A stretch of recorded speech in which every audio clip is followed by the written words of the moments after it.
Eu sou orientado pelo Juliano, se você professor puder Hélio abrir Oren. o microfone, agora nós vamos ver Juliano Lira Guimarães falando sobre a interpretação econômica do direito tributário. Juliano, a palavra. Pessoal, boa noite. Meu nome é Juliano. Eu sou orientado pelo professor Hélio Oren, aqui no mestrado da Universidade Católica de Pernambuco. Estou Não sei pesquisando se sobre vocês os estão benefícios escutando, fiscais. eu não estou escutando, Vocês Juliano. estão me escutando, não, professor? Deixa eu ver, só um minuto. Está escutando? Estamos Eu não escutando. estou. Então, Juliano, segue, Juliano. Eu não estou escutando por algum motivo, mas segue, por favor. Então, como eu estava dizendo, o meu trabalho, estou pesquisando sobre os benefícios, os gastos públicos com os benefícios fiscais aqui do estado de Pernambuco, especificamente a lei do Prodealto, que conseguiu trazer aqui para o estado a fábrica da Fiat Chrysler. Então, esse é meu objeto de estudo, é meu objeto de pesquisa. É um objeto que envolve direito financeiro, né, que envolve direito tributário, envolve política, envolve lei de responsabilidade fiscal. Enfim, é um tema que eu gosto muito, né? É uma coisa que a gente tem que fazer quando vai estudar alguma coisa que gosta. E convido vocês todos, enfim, se quiserem depois assistir às nossas aulas, às terças-feiras, nós debatemos sobre esses assuntos, às 9 da manhã, estamos debatendo sobre esses assuntos de direito tributário. Mas antes também gostaria de convidá-los a ligarem as câmeras, né? Porque eu acho que é importante a gente ver os rostos. Daqui a pouco a gente vai estar todo mundo vacinado e vamos se encontrar aí nos fóruns, nas secretarias das fazendas, na Receita Federal. Então seria um prazer ver o rosto de vocês aqui hoje, participando dessas pequenas informações que eu vou passar para vocês. Mas antes de eu entrar exatamente sobre a interpretação econômica, como a introdução que o professor fez, enfim, que eu fico até, de certa forma, tímido, né, porque falou com muita propriedade. Eu queria fazer uma provocação para vocês. O que seria o direito tributário? Como vocês enxergam que o direito tributário serve para o ordenamento jurídico e para o Estado? Enfim, gostaria que algum de vocês pudesse responder. Se não quisesse falar pelo microfone, pudesse falar aí pelo chat.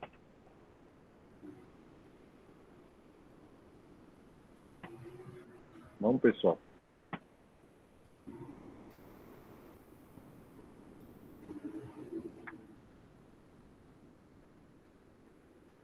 Rosângela, Daniel, o pessoal que está com a câmera ligada, de dar alguma contribuição sobre o que seria direito tributário?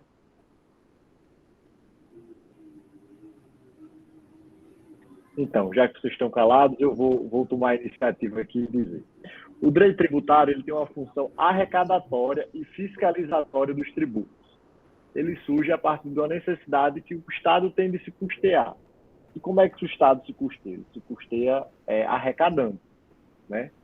Então, a função é de arrecadação e fiscalização, exatamente.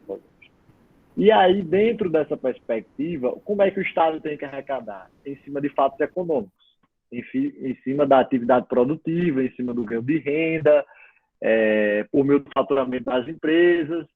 Né? A gente, hoje em dia, consegue ver uma série de possibilidades de fatos que vão surgindo e fazem com que a gente tenha essa possibilidade de arrecadação. E todos esses fatos, eles possuem um conteúdo econômico. E foi justamente isso que Enno Becker, né, percebeu, que havia leis esparsas, o direito tributário ele ainda não era um ramo do direito, né, ele estava vinculado, ele estava muito esparso e ligado mais à área da economia.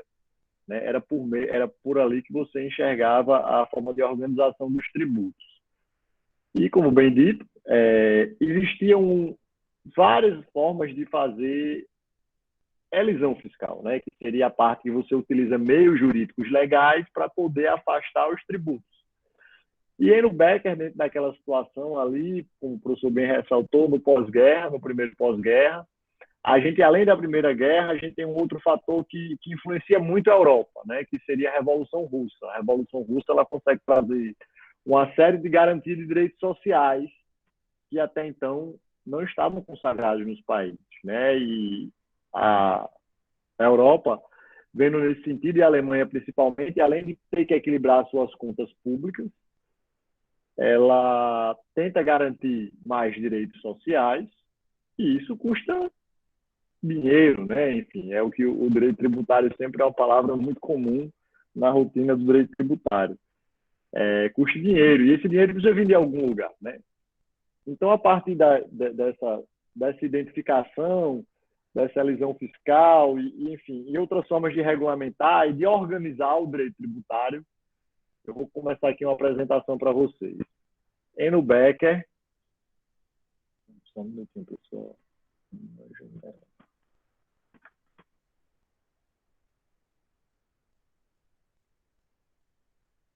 Vocês conseguem ver agora a tela?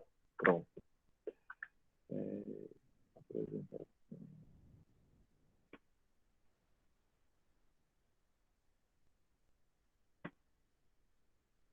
Pronto. Então, a gente começa a ter aqui esse senhor aqui, que foi responsável pela interpretação da lei tributária segundo a finalidade econômica. Então, Enno Becker surge nesse momento como forma de sistematizar o direito tributário, né? Então, ele vendo que a Alemanha precisava criar uma forma de arrecadação mais eficiente, em 1919, ele, como integrante do Superior Tribunal Administrativo, começa a analisar os fatos que existiam e elabora o Código Tributário Alemão, que partiu, né, como eu disse a vocês, dessa necessidade de arrecadação. E ele, em vez de aceitar a forma jurídica como as coisas eram feitas, ele passou a analisar o critério econômico, o teor econômico daquele ato. Como o professor disse, às vezes era um contrato de comodato, mas na realidade se tratava de uma locação, né? Então, foram esses fatos que ele começou a analisar e passou a entender que aquilo tinha um conteúdo econômico, então ele poderia ser passível de tributação, né? Então, ele também começa a entender que há necessidade de que o tributo seja uma coisa compulsória, né? Que o Estado precise arrecadar aquilo. Então, não é uma faculdade, né? Quando ele institui o código, passa a ser algo compulsório, o tributo. E, então, ele começa a desenvolver, de certa forma, uma teoria subjetivista, que seria uma questão de não analisar propriamente a transação que se estava, mas, enfim, mas o que se estava ali por trás daquele conteúdo econômico. Em 1919, né, ele elabora esse código que eu vou mostrar para vocês.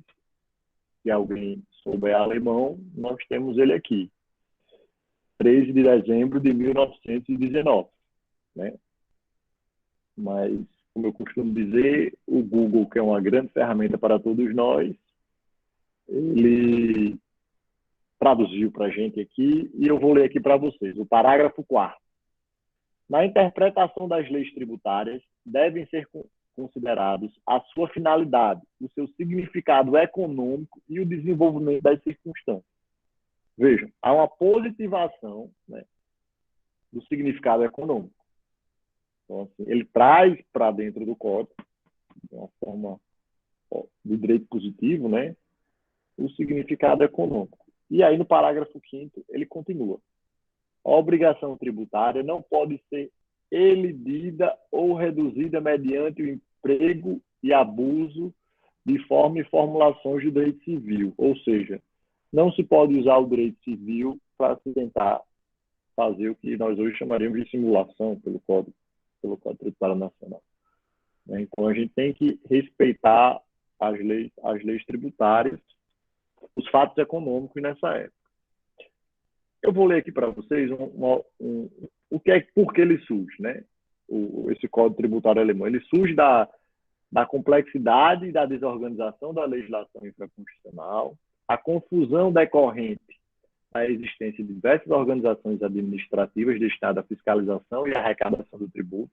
Vocês vejam, esse é o direito tributário, fiscalização e arrecadação de tributos.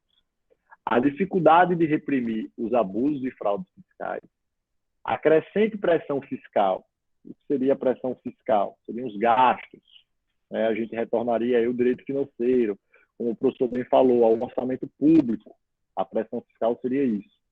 Seriam os gastos que o Estado tem para custear. A incerteza dos princípios tributários aplicáveis aos tributos alemães, a divergência entre a aplicação da lei por parte dos órgãos e dos vários entes, abusos e arbitrariedades e injustiça, a impossibilidade de julgar adequadamente a matéria tributária ser um instrumento base para a interpretação e aplicação da lei. Era muito difícil você julgar algo que não estava sistematizado, algo que não estava em formato de um código.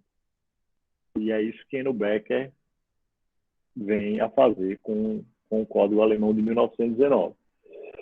E a partir desse sucesso que a Alemanha passa a ter, né, como a gente sabe, enfim, a Alemanha consegue se reerguer e se preparar até para a guerra por meio do sistema tributário. Né? A função do sistema tributário é custear o Estado. Aí a história mostrou para a gente que a Alemanha conseguiu se reerguer. Ela também começa a despertar interesse por outros juristas. E Benvenuto Grisiotti, um italiano, que passa a estudar o direito tributário com análise na teoria econômica. E Grisiotti tem uma grande importância para o direito brasileiro, que eu vou dizer daqui a pouco a vocês. Daqui a pouco eu realmente explico por que Benvenuto Grisiotti foi tão importante para a gente.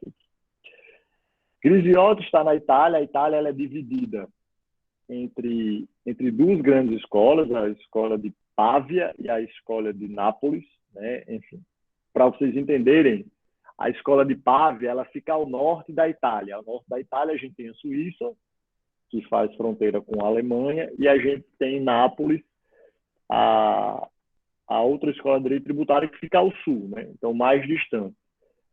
Provavelmente isso deve ter sido um dos fatores que ajudou até Benvenuto Grisiotti a entender um pouco mais do alemão, tudo, porque já que ele ficava na fronteira. E essas duas escolas, está aqui a escola de Nápoles e a escola de Pádua, as ilustrações. Elas passam a ter duas teorias diversas, que seria a teoria causalista e a teoria do anticausalismo. A do anticausalismo seria uma teoria mais formalista. Seria, digamos, uma teoria mais legal, mais formal, né? Com mais apreço à lei. E a gente tem a teoria causalista da escola de Pávia, que é a escola da onde Benvenuto Grisiotti está e passa a desenvolver seus estudos. E lá ele passa a influenciar, no ano de 1920, uma série de juristas italianos, enfim, como Enzio Vannoni, Mario Pugliese e Dino Yarach. E é esse nome que eu gostaria que vocês gravassem. Dino Yarach, ele tinha descendência judia, né? E nesse percurso ali dos anos de 1920 até a Segunda Guerra Mundial, os judeus foram perseguidos, enfim. E no começo da Segunda Guerra, que é sempre importante a gente trazer esse contexto histórico para vocês se situarem. Era o fascismo que estava, né? O fascismo, no primeiro momento, foi aliado de Hitler. E perseguiu os judeus, como o professor falou, eles entendiam que os judeus eram pessoas opressoras. E Dino Yarach vem para a América Latina, mais especificamente para a Argentina. Né? E ele, nesse caminho para a Argentina, ele começa a escrever para os argentinos e a gente começa a ter um contato com ele, fica mais palpável, até mesmo pela questão da língua e tudo. E da Argentina ele passa a escrever e influenciar vários países da América Latina. Né? A gente tem em 1938 o Código Fiscal Mexicano, a gente tem em 42 o anteprojeto do Código Tributário Argentino, todos eles sobre essa influência de Dino Yarach, que tinha sido influenciado por Benvenuto Grisiotti, né? Teria ter sido aluno dele, provavelmente.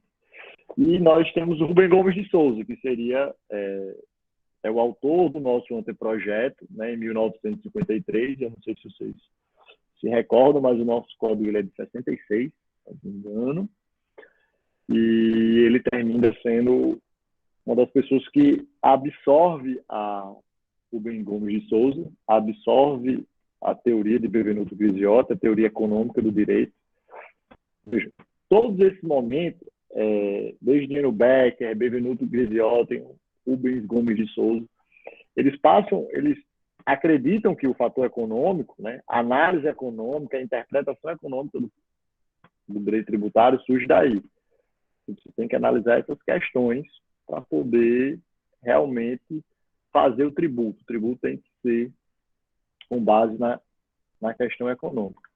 E, enfim, é feito um anteprojeto, né? Tem um livro de direito tributário aqui, de Rubens Gomes de Souza, que eu confesso que já tentei procurar em alguns lugares, mas o máximo que eu consegui foi essa foto da internet. Quem me disse que tem é o professor Hélio Oren, ele pode confirmar aí, né, professor? O senhor me disse que tem esse livro, qualquer dia desse a gente vai precisar fazer umas fotos aqui para atualizar os slides, se Deus quiser.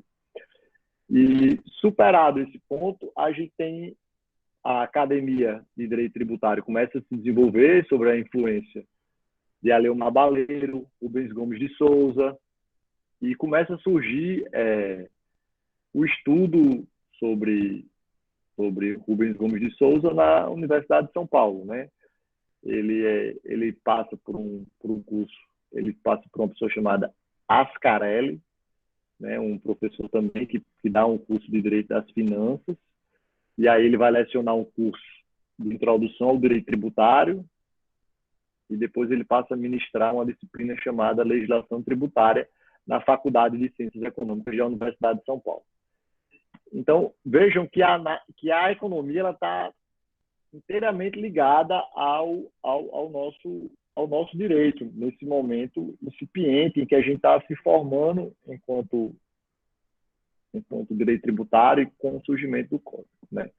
E a gente passa também, enfim, e surge daí a teoria do fato gerador, né? Que ela é muito bem elaborada e foi objeto de estudo de muitos outros, mas principalmente de um jurista que nós temos, que é Geraldo Ataliba.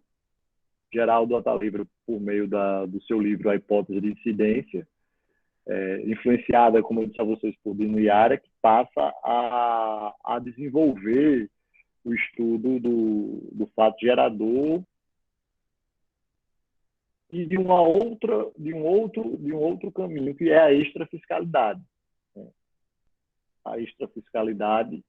Mas antes eu gostaria de fazer uma pausa para vocês, que eu sempre acho importante, desde que eu comecei a estudar direito tributário, que é um jurista que é da nossa terra, né, de Pernambuco, que ele realmente, eu vou ler aqui para vocês um texto que ele fala da importância dessas pessoas, da influência delas no direito, que é o professor José Souto Maior Borges. Me permitam aqui abrir aspas para fazer uma leitura do livro dele, que coincidentemente eu estou estudando, Teoria Geral da Isenção Tributária. Ele fala: a noção de fato gerador da obrigação tributária teve um benefício de efeito aglutinante no nascedouro da autonomização do direito tributário diante do direito administrativo. Foi ela que simplesmente possibilitou a edificação e o desenvolvimento posterior da ciência no direito tributário. Ignorá-lo é simplesmente incorrer no fato de infidelidade às origens veneráveis do direito tributário. Quem, no entanto, ouve hoje falar em Amilcar Falcão, Rubens Gomes de Souza, Gilberto Ulloa Canto, Aliomar Baleiro, Dino Yara, entre tantos outros, quem se deve nos tempos heróicos à construção do direito tributário.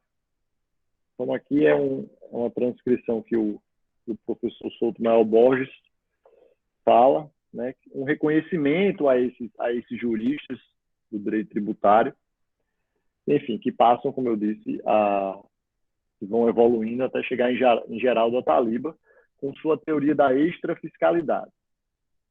E o que seria a extrafiscalidade, né? A gente tem a semântica da palavra,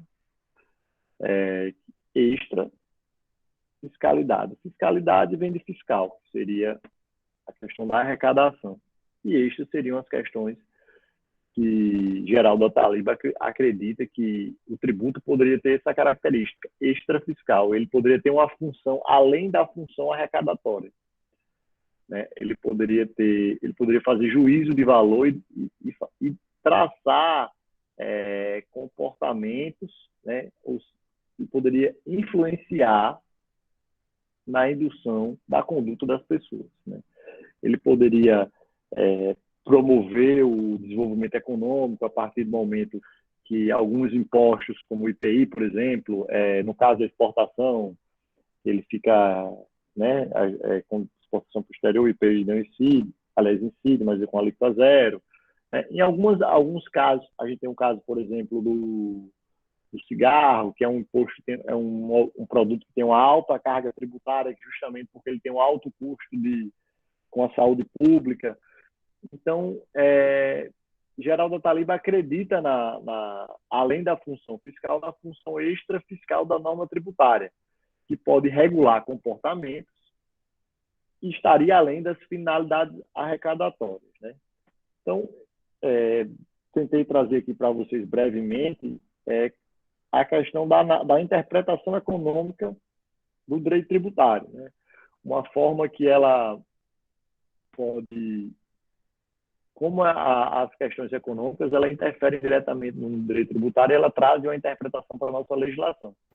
E aí eu tento fazer esse histórico com vocês, trazendo essa influência de Engelbrecht, né? Então, aqui é a minha apresentação. E me coloco aqui à disposição para que a gente possa, eventualmente, esclarecer, tirar alguma dúvida de como isso surgiu no direito tributário. E até para alguma complementação do professor, que quiser, professor, também aí falar alguma coisa. E agradeço mais uma vez a oportunidade de poder aqui falar, enfim, e de exercitar aqui a docência. Muito obrigado, professor, e obrigado a todos. Então, Juliano, muito obrigado também. Eu não sei se todos vocês perceberam, mas, Juliano, se vocês perguntarem bibliografia, Hélio, qual é a bibliografia que você identificaria?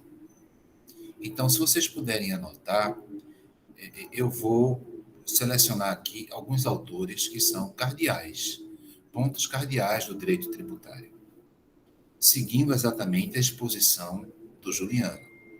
Então, em termos de indicação bibliográfica, que eu sei que não faria, digamos assim, então, Rosângela, Andrei, se vocês puderem anotar, excelente exposição de Juliano, né? Então, Juliano falou aqui em Eno Becker, Benvenuto Grisiotti, Túlio Ascarelli, Rubens Gomes de Souza, Aliomar Balieiro, Gilberto de Ulloa Canto, Geraldo Ataliba, e o meu orientador do mestrado, na Faculdade de Direito do Recife, José Souto Maior Borges.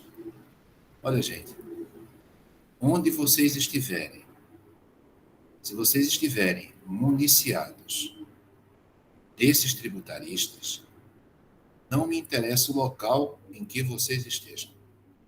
Vocês estarão muito bem acompanhados. Se vocês conhecerem esses autores que Juliano, na sua exposição, mencionou, vocês estarão muito bem acompanhados. Eu vou parar agora a gravação, tá bom? E aí a gente continua falando sobre esse tema tão importante, que é o tema futuro da dissertação do mestrado do Juliano Lira Guimarães. Tá bom, gente? Então, vou agora interromper a gravação.